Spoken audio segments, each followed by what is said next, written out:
kārtējais krāsošanas rīts. Pildu krāsu, turpināt rullēt. Tad es sagatavoju virsmu, skapīšiem iebūvētiem. Tur labajā pusē var redzēt iebūvētajā skapīt plauktiņiem. Tā es nomatēju virsmu. Ļoti ērts aparāts.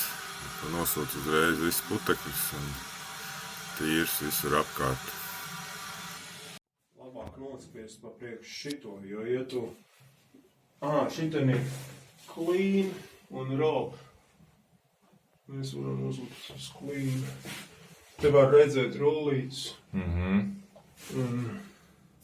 Ir tā. Pa priekšu, ja nospiež, tad tev ja tu pa priekšu nenospied, tad viņš uzdzīs spiedienu un tad viņš uzreiz kaut gan šitam nebija tas trakais, pareizi šitais nav uz spreja. Bet vienalga labāk vispirms nospiest.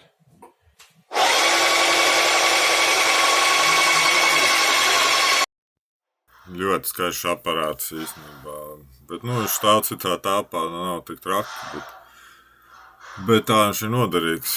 Tu var padot to krāsu uz rullīti pa taisno caur šļauku un caur kāpu, un tad tie ir labi.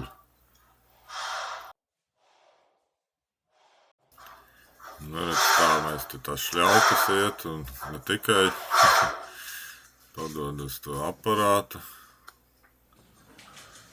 Un tad jāuzvelk, lai griestas varētu nokrāsot, jāuzvelk šitāds te papildu aprīkojums. Pagarināt tās kājas.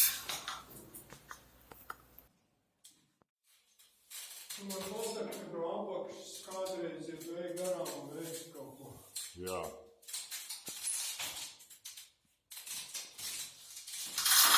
Tāda tas dabā izskatās, jā. Jāpiešājās bišķiņi ir, tajā var strādāt. Pēc labi padarīta darba, tad mēs te uztaisījām šampiņonus ar ko es jau vairs neatceros, kaut kādu vegāniskais pildījums, jā, ar zaļumiem, un man liekas, ka tik tur nebija avokādo iekšā, jā. Nekupirējis arī piciņu apakšā cepās, tā, un tad tāds rezultāts izskatās garšīgi un bija arī garšīgi. Būs vēl jāuztaisa.